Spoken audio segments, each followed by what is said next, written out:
me. And here's why. I was not expecting to cry. But by the end of this book, I was sobbing. Yep, sobbing. Let's start with the back cover copy, just so you get an idea of what it's about, in case you too had never read it or watched the movie, like me. Imagine a year without Christmas. No crowded malls, no corny office parties, no fruitcakes, no unwanted presents. That's just what Luther and Nora Krank have in mind when they decide that just this once, they'll skip the holiday altogether. Theirs will be the only house on Hemlock Street without a rooftop Frosty. They won't be hosting their annual Christmas Eve bash. They aren't even going to have a tree. They won't need one because come December 25, they're setting sail on a Caribbean cruise. But as this weary couple is about to discover, skipping Christmas brings enormous consequences and isn't half as easy as they'd imagined. So my first impressions as I began reading this book were that their last name, Krank, was so apt to describe them. Luther, the main male character, is cranky. So then the title for the movie, Christmas with the Kranks, was kind of a natural fit instead of skipping Christmas as the book title. I still haven't watched the movie. That's gonna come up next. And then I hope to do a comparison video between this book and the movie, and we'll see how that goes. While I myself didn't find this book to be hilarious, I did find it to be good. It gets a 4-star rating from me. 4 stars because of some language that I'd rather it not have. I just refuse to believe that men in our society go about talking in disgraceful ways. And while this book's coarse language of choice may be mild, it's still present. And so for that, I'm gonna dock a whole point. I would like books to be smarter than that. And I think there's ways to still reflect real life without swear words. Come on, people. You have to surround yourself with good eggs, good people around you. There are pockets of goodness, right? Not everyone is out there swearing. That is what I tell my kids all the time. Prove me right. Outside of that, I liked this book a great deal. I did not find it predictable. Like the author's other books, I found this book to be fast-paced, well plotted out. There's not a lot of fault to be found. Everybody seems to be realistic, even though I will say I probably took off a little bit of the points from a 5-star down to the 4 as well, because the author totally used generalizations, stereotypes for most everyone in the book. It just felt that way to me. Of course, this makes it maybe relatable to a lot of us because with generalizations and blanket statements or descriptions, we all usually can find that kernel of truth and apply to somebody we know. And so maybe also that's this book's genius. But I just think that generalizations aren't necessarily the best things or stereotypes. So for that reason, as well as the aforementioned one, this book gets 4 stars. I thought in reading this story that Blair, the daughter of the Kranks, Nora and Luther, I thought their daughter Blair going off with the Peace Corps mission was gonna be kind of like a throwaway character. I did not see her coming back. And that is the plot twist that changes everything. As a mom of 4 kids, I can totally see how if and when the 4 children decide to become independent and live on their own, right now they say they will never leave home, at least true for 2 out of the 4 right now. I could see being an empty nester that skipping Christmas might someday become advantageous, a good move, a way for me to celebrate my own journey and Christmas being solo and single, and that it would be a fun way to do it. And to not feel sorry for myself, but have a good time and still find a way to celebrate, unique for me. So I don't fault the Kranks at all for choosing to not follow the neighborhood protocol and not participate despite the pressure from everyone to do so. And it's immense pressure. I don't know if I could do it. I might fold. I might fold and put up the Frosty even though I'm leaving on vacation, you know? Because the interesting thing about this book is the Kranks are skipping Christmas, but their cruise doesn't leave until the 25th. Therefore, they still have the whole month of December to be participating in festivities, yet they're choosing not to in order to save money. And while I do understand saving money is important and that they want to use it on the cruise, I also think putting up some Christmas lights and decking your house so it's not the only dark home on the street is okay to do. There's still participating in making things joyful and joining in the fun of your neighborhood, and then therefore not being a Scrooge. And you can still save money by not having the tree and the presents and all of that.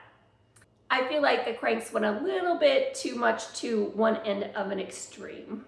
And perhaps, you know, even just a quarter of Christmas cheer would have been appreciated by everyone and had helped them in the long run to not have people calling them names or thinking of them being weird or giving them dirty looks, etc. On to the plot twist. If you don't want to know more because you have yet to read this book yourself and you think you might want to pick it up, or you haven't watched the movie, I'm going to assume the movie has a similar plot twist to it. Then go ahead and subscribe, like this video, and turn it off.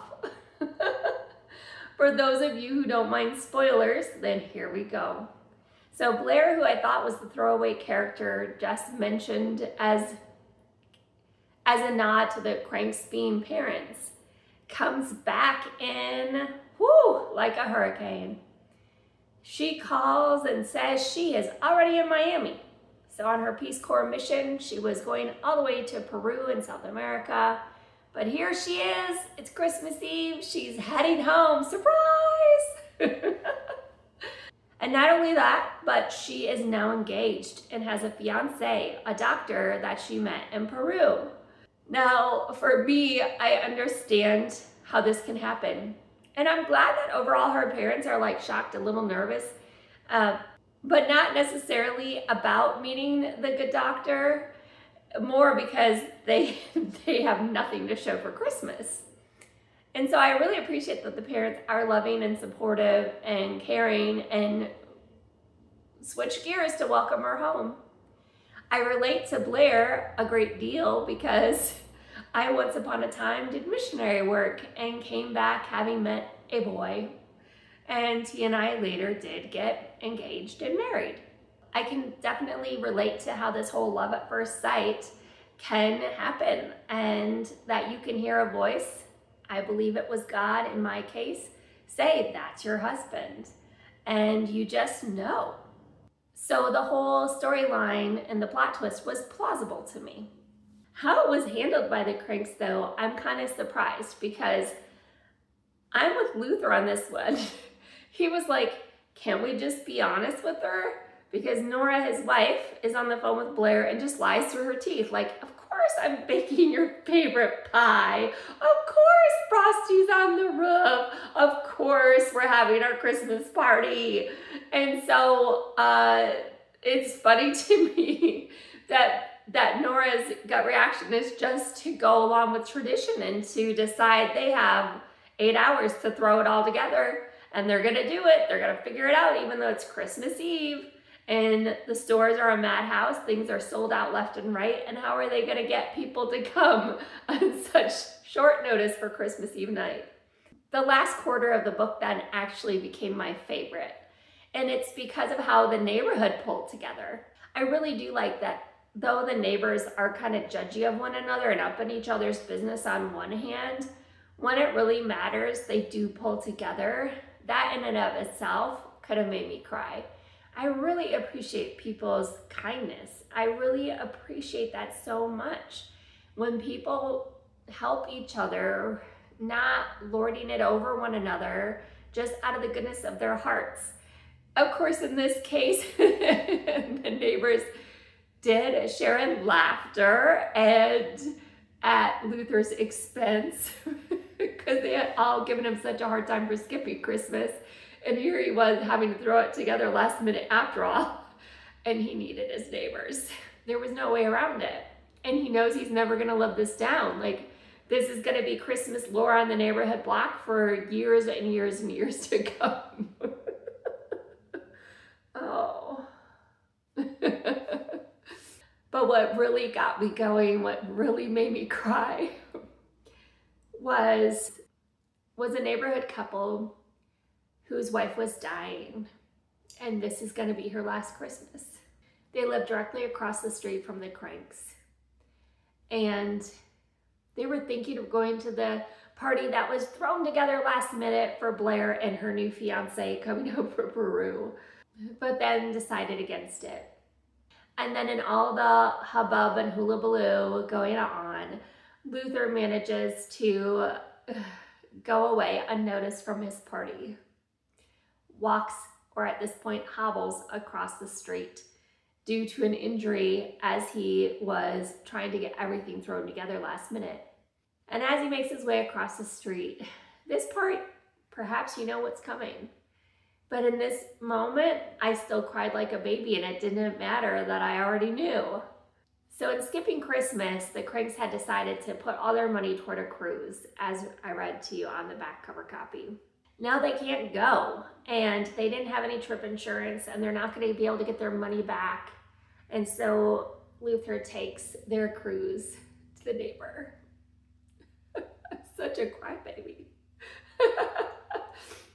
He takes the gift over to the neighbor's house and convinces them that they need to be the ones to go on the cruise. So while part of me thinks that Luther wasn't wrong, that he should have told his daughter, hey, honey, we're so excited that you're coming home, but we booked this cruise. Like, I think I would have been honest, and I would have tried to maybe find a way to get her and her fiance on the last minute cruise with me. Part of me also, though, understands their ultimate decision that, you know, their daughter has talked up the Christmas family traditions and wants to give her fiance her childhood, her best memories, wants to give him, you know, the best of Christmas because he's never experienced it, having been raised in Peru. And so I get both sides. What would you do? I mean, it's a hard one. I don't know that we could ever answer that unless we lived it ourselves, right? But in the end, because they chose not to go on the cruise, I love, love, love that it's going to the neighbor that is passing away. And that's such a wonderful, treasured gift to give to them both, but especially for the spouse that's going to be left behind. It's just good. Good enough that I'm still crying a day after finishing it. My, oh my. I'm such a sap. But this is part of why Christmas books mean so much to me. It's a good cry. So you might think with all these tears, I should have given it a 5-star rating, but I still say 4 stars. I'm sticking to it. I'm stubborn like Luther. I will have a link to this book, Skipping Christmas, in the description box. Be sure to check that out. Be sure to like this video, subscribe, leave a comment. And if you have seen the movie, let me know if it's worth it before it's too late, because that's up next for me. I'm going to be watching the movie and then compare it to the book and see if it's an exact replica, if there's creative license to the movie. Did they stick to the script? Did they rewrite it? All the things, just to let you know, like kind of a comparison, which is better, the book or the movie? You can also let me know your thoughts about that in the comment section before I make the video.